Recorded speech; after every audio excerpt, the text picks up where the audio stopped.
በስመ አብ ወወልድ ወመንፈስ ቅዱስ አሐዱ አምላክ። ነሐሴ 20 በዚች ቀን መጽሐፍትን የተረጎመ አባ ሰላማ አረፈ። የቅድስት ሄዛዊም መታሰቢያዋ ነው። በረከታቸው ከእኛ ጋር ትኑር ለዘላለሙም አሚን። በዚህችም ቀን በከሃዲው ንጉሥ ዳኪዎስ ዘመን የነበሩ ከኤፌሶን ሀገር 7 ደቂቅ አረፉ። እሊህም 7 ደቂቅ ከንጉሥ ዳኪዎስ ጭፍሮች ውስጥ በመዛግብቱ ላይ የሾማቸው ነበሩ። አምልኮ ጣዖትንም ባወጀ ጊዜ ጣዖትን በማምለክ ስራ አልተሳተፉም። እሊህንም ቅዱሳን በንጉሥ ዘንድ ወነጀሏቸው፣ ይዞም አሰራቸው። ከዚህም በኋላ ወደ ሌላ ቦታ ለመሄድ በፈለገ ጊዜ እስከሚመለስ ድረስ ፈትቶ ለቀቃቸው። ምናልባትም ከምክራቸው ቢመለሱ ብሎ በልቡ አስቦ ከዚህም በኋላ እሊህ ቅዱሳን ለረከሱ ጣዖታት እንዳይሰግዱ የጭፍራነት ስራቸውን ትተው በተራራ ውስጥ ወዳለ ዋሻ ሄደው በዚያ ተሰወሩ።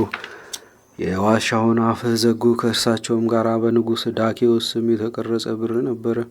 ከእርሳቸውም አንዱ በተራቸው ወጥቶ ምግባቸውን ገዝቶ ወደ እሳቸው ይመለስ ነበረ። ዳኪዎስም ከሄደበት እንደተመለሰ በሰሙ ጊዜ የዋሻውን ደጃፍ ዘግተው ተኙ። የሊህንም ቦታቸውን የሚያውቅ አማኒ የሆነ ከጭፍሮቹ ውስጥ አንድ ሰው ነበረ። ወደ ከተማ ሲወጡ ያገኛቸው ዘንድ ጠበቃቸው። ባልመጡም ጊዜ ተነስቶ ወደ ዋሻቸው ሄደ። ዋሻዋንም ከውስጥ እንደ ዘጓት ሆና አገኛት። እነርሱም በረሃብ የሞቱ መሰለው።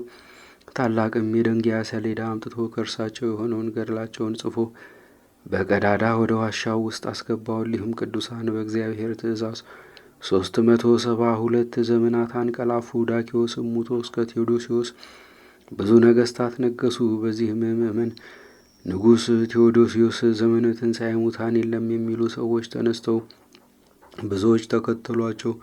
በዚያንም ጊዜ እሊህ ቅዱሳን 7ቱን ደቂቅ እግዚአብሔር አነቃቸው፣ ትንሣኤ ሙታን መኖሩን ግልጽ ያደርግ ዘንድ። ከዚህም በኋላ ከእርሳቸው አንዱ ምግባቸውን ሊገዛ የከሃዲ ዳኪዎስንም ወሬ ይሰማ ዘንድ ብር ይዞ ወጣ። ወደ ከተማም በገባ ጊዜ የከተማዋ ሁኔታ ተለወጠበት። በከተማውም በር መስቀሎችን አየ። በየቅጽሮቿም የክብር ባለቤት የሆነ የጌታችን ኢየሱስ ክርስቶስንም ስሙን ያለ መፍራት ሲጠሩ ሰማ። አንዱንም ሰው ይህች ሀገር ኤፌሶን አይደለችምን ብሎ ጠየቀው። እርሱም አዎን ናት አለው።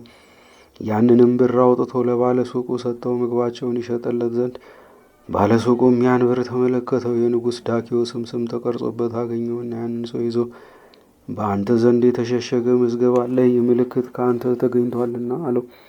እንዲህም ሲጣሉ ወደ እርሳቸው ብዙ ሰዎች ተሰበሰቡ። እንዲህም ብለው ጠየቁት፣ አንተ ከወዴት ነህ? ከዚች አገር ነኝ አላቸው። ማንን ታውቃለህ አሉት። እርሱም እገሌንና እገሌን አላቸው። ከዘመን ብዛት የተነሳ የጠራቸውን ሰዎች የሚያውቃቸው የለም። ስለዚህም በእርሱ ላይ ተቆጥተው ወደ ዳኞችና ወደ ኤጲስቆጶስ አባ ቴዎድሮስ ወደ ንጉሥ ቴዎዶሲዮስም አቀረቡት። ንጉሡና ኤጲስቆጶሱም ከአንተ የሆነውን እውነቱን ንገረን፣ ከወዴት ሀገር ነህ አሉት። እርሱም እንዲህ ብሎ መለሰላቸው፣ እኛ 7ታችን የከሃዲ ንጉሥ የዳኪዎስ ጭፍሮች ነን። እርሱም ወጥቶ ወደ ሌላ ሀገር በሄደ ጊዜ ከአንዷ ዋሻ ውስጥ ገብተን የዋሻውን በር ዘግተን ተኛን።